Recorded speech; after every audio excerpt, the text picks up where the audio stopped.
गेल्या 2 दिवसांपासून राज्यभरामध्ये पावसाने थैमान घातलेले आहे। मान्सून पुन्हा एकदा सक्रिय झालाय। मुंबईमध्ये सुद्धा कालपासून मुसळधार असा पाऊस कोसळतोय। मुंबईसोबतच कोकण, मराठवाडा, विदर्भ, पश्चिम महाराष्ट्र या सगळ्या ठिकाणी या पावसाच्या धारा बरसताना दिसतात। या संदर्भातला हा स्पेशल रिपोर्ट। कुठे नद्यांना पूर, कुठे रस्त्यांना नदीचं स्वरूप, कुठे बाजारपेठा पाण्यात गेल्यात। राज्यातील हे दृश्य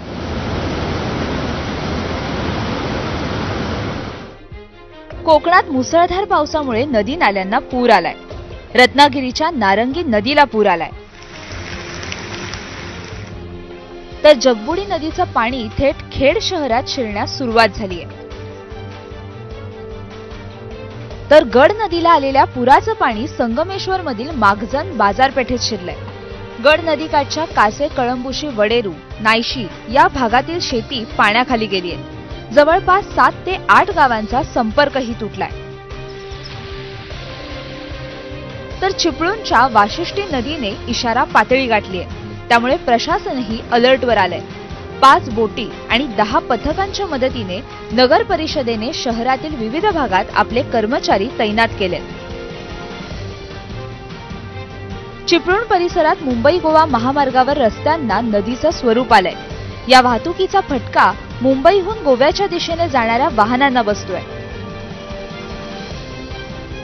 अरबी समुद्र आणि बंगालच्या उपसागरात कमी दाबाचा पट्टा निर्माण झाल्याने कोकण किनारपट्टीवर पुढील काही दिवसात मुसळधार पाऊस आणि जोरदार वाऱ्याची शक्यता आहे। त्या अनुषंगाने सिंधुदुर्ग जिल्ह्याला पुढील 3 दिवस ऑरेंज अलर्ट जारी करण्यात आलाय। नांदेडमध्ये गेल्या 2 दिवसांपासून सुरू असलेल्या पावसामुळे नदी नाल्यांना पूर आलाय। पैनगंगा नदीला आलेल्या पुरामुळे सहस्त्रकुंड धबधब्याने रौद्र रूप धारण केलंय।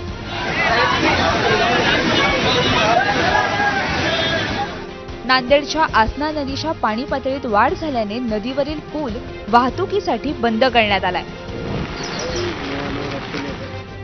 यवतमाळच्या आर्णी तालुक्यात जोरदार पाऊस सुरू आहे, त्यामुळे गाव शिवारातील नाले दुथडी भरून वाहत आहेत।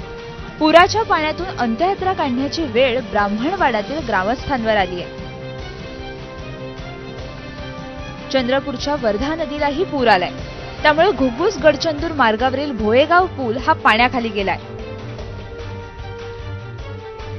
नागपूरच्या भिवापूर तालुक्यात नान नदीच्या पाण्यात दुचाकी टाकणं चांगलंच महागात पडलंय। पाण्याच्या प्रवाहासह दुचाकीस्वार वाहून गेलाय। जळगाव जिल्ह्यातल्या जामनेर तालुक्यात झालेल्या मुसळधार पावसामुळे वाघूर नदीला पूर आलाय। धाराशिवमध्ये झालेल्या मुसळधार पावसाने जिल्ह्यातील महत्त्वाचा प्रकल्प असलेला तेरणा प्रकल्प ओव्हरफ्लो झालाय। या पूरस्थितीमुळे आता शेतकऱ्यांच्याही डोळ्यात पाणी दाटलंय। शेत शिवारात पुराचं पाणी शिरल्याने शेतीचं मोठं नुकसान झालंय। धुळ्यात फळबागांसह भाजीपाल्याचं मोठं नुकसान झालंय। पावसामुळे कुठे धरणं भरली तर कुठे नासाडी झाली, अशीच काहीशी स्थिती सध्या राज्यात पाहायला मिळते। ब्युरो रिपोर्ट, एबीपी माझा।